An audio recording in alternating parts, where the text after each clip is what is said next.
रुकावट से हो तंग प्रिय तो कर लो ऐप चेंज प्रिय।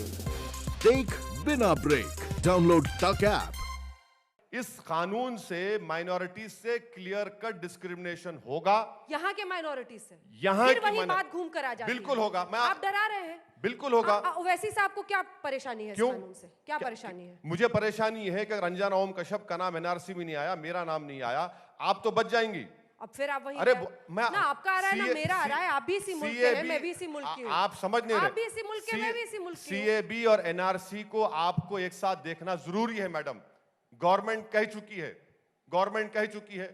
क्यों नहीं करना चाह रही गवर्नमेंट? पहले एनआरसी करना था मुल्क में, बाद में सीएबी करना था। आपका नाम तो है ना एनआरसी में, क्या कैसे मालूम? मैडम देखिए, भारत के 120 करोड़ लोगों को ये सरकार लाइन में खड़ा करने वाली है और सबको फॉरेनर्स बनाएगी। और कई लॉ डॉक्यूमेंट्स बताओ। लॉ डॉक्यूमेंट बिल्कुल होगा ये देखना। अगर जिस दिन होगा आप आज तक बुलाएंगे मुझे। आप जिस दिन होगा आज तक में बुलाएंगे मुझे आप। सर आपका आधार कार्ड है या नहीं? अंजना जी, किसका आधार कार्ड? सिटीजनशिप का प्रूफ नहीं है। ठीक है, आपके पास अन्य दस्तावेज है ना? मैं तो कौन सा दस्तावेज होगा? अगर मेरे दादा जान का सर्टिफिकेट पूछेंगे कहां से लाऊंगा मैं? कहां से लाऊंगा बताइए आप। मैं ये आप इस पर आप क्लैरिटी दीजिए, क्योंकि फिर यहीं से डर और अफवाह देखिए फैलेगा। वैसे जी आप जितना बोलते हैं उतना इनको फायदा होता है। सिटीजनशिप के लिए जितना आप बोलते हैं उतना इनको फायदा होता है। मगर आप तो कांग्रेस की तरह बोल रही हैं अभी। नहीं, आप तो अभी कांग्रेस की जबान बोल रहे हैं। बीजेपी को फायदा होता है। इसका मतलब ये है कि आप राहुल गांधी को काबिल मानती हैं और मुझे उनसे ज्यादा काबिल मानती हैं। नहीं, आपने तो सबका काम ही बंद कर दिया है। जिस तरह से आप विपक्ष की भूमिका इस वक्त अदा कर रहे हैं देश में, आपका प्रतिद्वंदी भी, आपका विरोधी भी आपकी प्रशंसा कर रहा है कि आप जिस तरह से तर्क और दलीलों के साथ संसद में मैं एक ही तो सवाल कर रहा हूं, जवाब ही नहीं दे पा रहे हैं। वो कह रहे हैं एनआरसी अभी फाइनल नहीं है। क्या ये है उनका जवाब? अरे ये ऐसे मंत्री हैं कि आसाम में एनआरसी होगा उनको नहीं मालूम। ये जो कंफ्यूजन, क्योंकि कौन कौन से दस्तावेज जरूरी है? कंफ्यूजन के साथ कॉन्स्पिरेसी जुड़ी हुई है इन सारे भाइयों की। अब आप सुनिए मेरी बात। आपने कहा एनआरसी में सर जल्दी से पाकिस्तान का रिश्ता जोड़ दीजिए। नहीं, आप पाकिस्तान मत जाइए। आपको कोई पाकिस्तान नहीं भेजेगा, फिक्र मत करिए। किसी मुसलमान को नहीं भेजेगा, ये भी मैं बता देता हूं आपको। देखिए एनआरसी, आप भिजा भी नहीं सकते। एनआरसी देखिए, एनआरसी में क्या क्या डॉक्यूमेंट चाहिए। आप कह रहे हैं ना कि डॉक्यूमेंट है ही नहीं।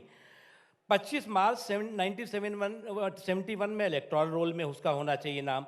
1951 में एनआरसी होना चाहिए। ये बताइए, पूछिए किसका है? एनआरसी की बात कर रहा हूं। कौन सा एनआरसी? असम का है ना? असम का मैं बता रहा हूं। अब आप देखिए, सुनिए मैडम, अब सीएबी क्या? सुनिए सर, अब सीएबी में आपने 31 दिसंबर 2014 क्यों रखा? आप सुनाते 31 दिसंबर 2014 क्यों रखा आपने? आपकी पार्टी का मैनिफेस्टो है, आपकी पार्टी का मैनिफेस्टो है कि हम 19 आसाम अकॉर्ड को मानते हैं। फिर आप 2014 क्यों रख रहे हैं? इसी तो कंफ्यूजन है। अभी आप क्यों रख रहे हैं? नहीं, क्या रखा हुआ है मैं बता रहा हूं। वही तो कह रहा हूं, वही तो कह रहा हूं। नागरिकता प्रमाण पत्र, स्थानीय निवासी प्रमाण पत्र, पासपोर्ट, बैंक और एलआईसी दस्तावेज, स्थायी आवासीय प्रमाण पत्र, एजुकेशनल प्रमाण पत्र, शरणार्थी पंजीकरण प्रमाण पत्र, ये सारी चीजें हैं। एक लंबी सूची है और इसलिए ये किसी भी भारतीय नागरिक के पास इनमें से कुछ ना हो, ये इम्पॉसिबल है। लेकिन जो आपने बात कही कि कुछ लोग इसमें बाहर हुए, बाहर होने के बाद वो प्रोसेस चल रहा है, उनको सरकार मदद कर रही है कानूनी कि आप अपने ये डॉक्यूमेंट्स लाइए, हम उसको आपको इस एनआरसी रजिस्टर में शामिल करेंगे। वो भी नहीं मिलता तो वो ट्रिब्यूनल में जा सकते हैं। ट्रिब्यूनल से नहीं मिलेगा न्याय तो वो हाई कोर्ट जा सकते हैं। ये पूरा प्रोसेस है। कोई प्रोसेस क्यों गुमराह कर रहे हैं देश को आप? नहीं, ये देखिए, अभी इतनी देर के बाद ये अपनी गलती को माने। ये आसाम के एनआरसी के डॉक्यूमेंट्स हैं। इसके बावजूद भी मुख्तार अब्बास नकवी साहब 5,40,000 बंगाली हिंदू के नाम नहीं आए। आपने आ जाएंगे। ये अभी चल रहा है, अभी खत्म नहीं हुआ। अभी खत्म नहीं हुआ। मुझे एक बार बोलने दीजिए। सिटीजन अमेंडमेंट एक्ट जो आपने बनाया है, आपने कह दिया कि डॉक्यूमेंट्स की जरूरत ही नहीं है, किसी भी डॉक्यूमेंट की जरूरत नहीं है, उसकी वजह से इसमें फायदा पहुंचेगा। अरे क्या कर रहे हैं आप?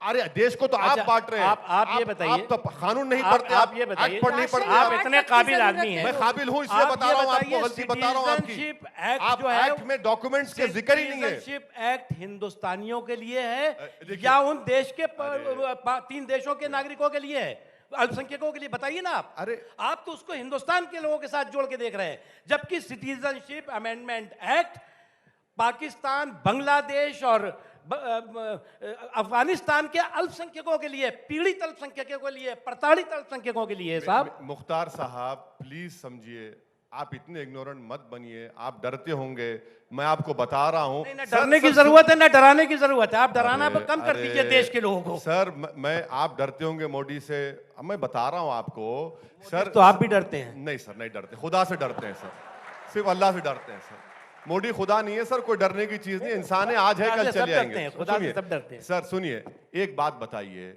ये आप जो पढ़ रहे हैं आसाम का है, आपने एक्ट पास किया, सिटीजन अमेंडमेंट एक्ट, जिसमें आप कह रहे हैं कि कोई डॉक्यूमेंट्स की जरूरत नहीं है। मैं यही तो आपसे कह रहा हूं कि आप आसाम में वो 5,40,000 बंगाली हिंदू को सिटीजनशिप देंगे और 5 लाख आसाम के बंगाली मुसलमान को नहीं देंगे। ये डिस्क्रिमिनेशन है। और जब पूरे मुल्क में एनआरसी होगा तो जितने मुसलमान का नाम नहीं आएगा, मुझे तो सीएबी से फायदा नहीं होगा। यही तो आप कर रहे हैं, ये जुल्म कर रहे हैं, नाइंसाफी कर रहे हैं आपकी सरकार।